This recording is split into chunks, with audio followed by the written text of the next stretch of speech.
খালাকাস সামাওয়াতি ওয়াল আরদ, আল্লাহ তাআলা বললেন যেদিন থেকে এই আসমান জমিন আমি সৃষ্টি করেছি সেদিন থেকেই এই 12টি মাস আমি নির্দিষ্ট করে দিয়েছি। বলি সুবহানাল্লাহ। এই 12টি মাস নির্দিষ্ট করে দিয়েছেন কে? জমিন। ইয়াউমা খালাকাস সামাওয়াতি ওয়াল আরদ, যেদিন আসমান জমিন সৃষ্টি হয়েছে সেদিন থেকে এই 12টি মাস আমি নির্দিষ্ট করে দিয়েছি। মিনহা আরবাআতুন হুরুম, এর ভিতরে 4টি মাস আমি নিষিদ্ধ সম্মানিত মর্যাদা সম্পূর্ণ করেছি।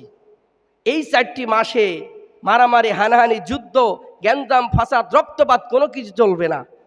তার ভিতর অন্যতম একটি মাস হলো এই মহররম মাস, যা আর 1 থেকে 2 দিন পরেই অর্থাৎ নববর্ষের এই সূচনার তাৎপর্য বলবো। যেহেতু আমরা মুসলমান, এটা জানা আলেমদের মতামত হলো হিজরি সন, মাস, বছর এগুলো জানা আমাদের জন্য ফরজে কিফায়া। তার কারণ এই হিজরি সন, মাস, বছর এটা গণনার উপর বেসিক করে।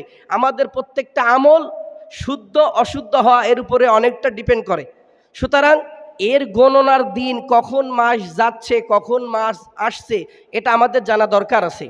কারণ হলো আমরা তো মুসলমান, এটা কোথা থেকে আসলো?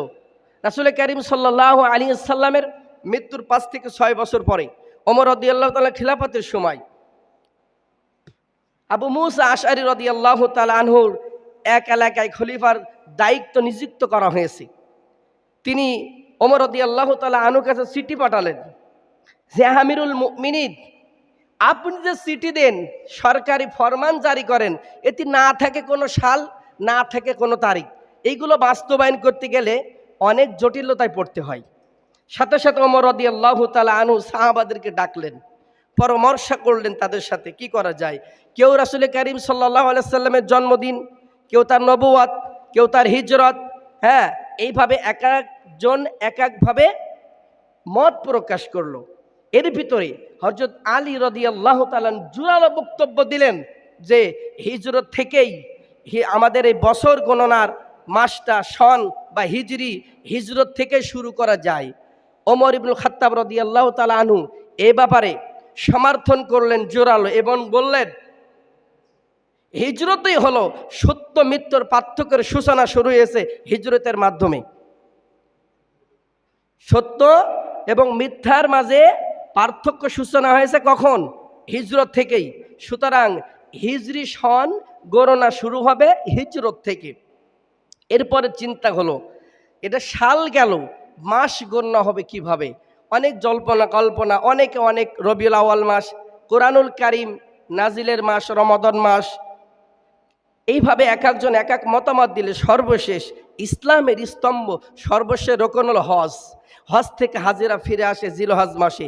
এরপরে শুরু হয় মুহররম মাস। আবার এই মুহররম মাসের ব্যাপারে আল্লাহ সুবহানাহু ওয়া তাআলা বলছেন সূরাতুত তাওবা আয়াত নম্বর 36, তিনি বলছেন ইন্না ইদ্দাতাশ শুহুরি ইনদাল্লাহি ইসনা আশারা শাহরান ফি কিতাবিল্লাহ। বলি আল্লাহু আকবার। আল্লাহ রাব্বুল বলেন ইন্না ইদ্দাতাশ শুহুরি ইনদাল্লাহ, নিশ্চয় আল্লাহ তাআলার কাছে গণনার 12টি মাস হলো এই আরবি 12টি মাস। আল্লাহ বলছেন এই যে 12টি মাস আমরা আরবি মাস গুনি, এটা আল্লাহ রাব্বুল আলামিন নিজেই এই 12টি নাম রেখেছেন। ফি কিতাবিল্লাহ, এটা আল্লাহর কিতাবে লিপিবদ্ধ।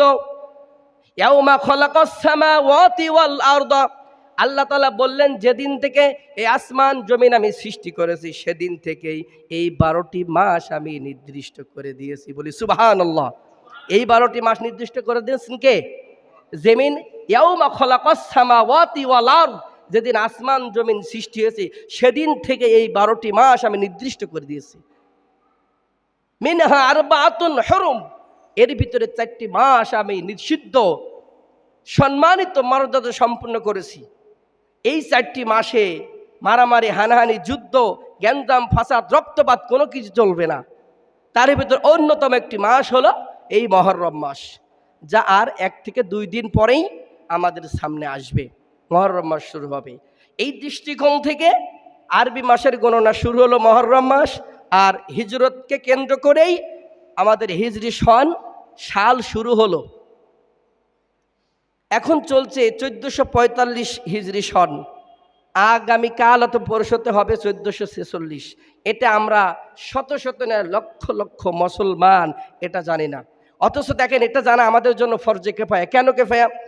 আপনি যদি এই চন্দ্র মাসের হিসাবটা যদি সঠিকভাবে না জানেন, না বোঝেন, একদিন আগে থেকে যদি আপনি রোজা রাখেন, অথবা তাহলে একদিন আগে আপনার ঈদুল আজহা হয়ে যাবে। আরাফাত দিন যদি আপনি ঈদুল আজহা করেন তাহলে কি হবে? একদিন আগে যদি আপনি রোজা রাখা শুরু করেন তাহলে আপনার একটি রোজা কম হয়ে যাবে, অথবা একদিন পর আপনার ঈদুল ফিতর হবে। এইভাবে চন্দ্র মাসের সাথে আমাদের আমল শুদ্ধ হওয়া না হওয়ার অনেক আমলই জড়িত রয়েছে। যেমন হজ, যেমন আপনার ঈদুল ফিতর, ঈদুল আজহা, রমাদান মাসের রোজা, এগুলো চন্দ্র মাসের গোনারের উপর ডিপেন্ড করে এই আমলগুলো আমাদের করতে হয়। রমজান মাস আসার আগে কি রোজা রাখা যাবে? রমজান মাস শেষে গেল, এবার আমরা বললাম যে এই শুরু হলো, তাহলে রোজা আমরা যদি রাখি তাহলে কি হবে না? শুদ্ধ হবে না। এই চন্দ্র মাসের হিসাব করার অনেক গুরুত্ব এবং তাৎপর্য আছে, যেহেতু আমাদের আমল শুদ্ধ অশুদ্ধ হওয়ার ব্যাপারে কথা রয়েছে। সুতরাং আমাদেরকে এই আরবি 12টি মাসের নাম, কখন মাস আসে, কখন মাস যায় এবং এ কত সন, এটা আমাদেরকে জানা দরকার।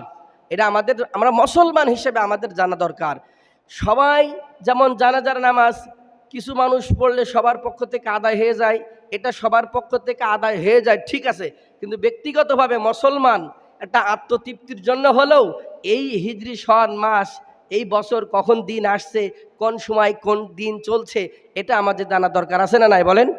আছে। এ ব্যাপারে আমাদেরকে অবশ্যই জ্ঞান অর্জন করা দরকার, তা না হলে কিন্তু আমাদের আমলেও গড়মিল হয়ে যাবে। যাই হোক, আমি সেদিকে যাচ্ছি না। তাহলে আমাদের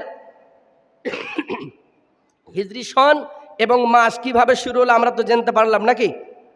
এরপর আল্লাহ রাব্বুল আলামিন ওই আয়াতের ভিতরে বলছেন, ফালা তাযলিমু ফীহিন্না আনফুসাকুম, এই মাসগুলোতে তোমরা নিজেদের উপর অবিচার করো না, জুলুম করো না। কি করো না? এই মাসগুলোতে তোমরা নিজেদের উপর অবিচার করো না, জুলুম করো না। তার মানে হলো এই মাসগুলোতে অলসতা করে, অবহেলা করে, আল্লাহর গুলামি থেকে, আল্লাহর দাসত্ব থেকে, আল্লাহর ইবাদত থেকে নিজেকে দূরে রেখে নিজেকে ক্ষতিগ্রস্ত করো না, বরঞ্চ এই মাসগুলোতে বেশি বেশি আল্লাহ রাব্বুল আলামিন ইবাদত করে নিজেদের উপর সুবিচার করো। কি করো? নিজেদের উপর সুবিচার করো। আপনি যদি ইসলামিক জীবন ব্যবস্থা পরিচালনা করেন, ইসলামী অনুযায়ী যদি না করেন, তাহলে আপনি নিজের উপর নিজে জুলুম করলেন। আপনি যদি ইসলামকে সঠিকভাবে পালন না করেন, প্রত্যেকটা বিধানকে যদি না মানেন, তাহলে আপনি নিজের উপর জুলুম করলেন।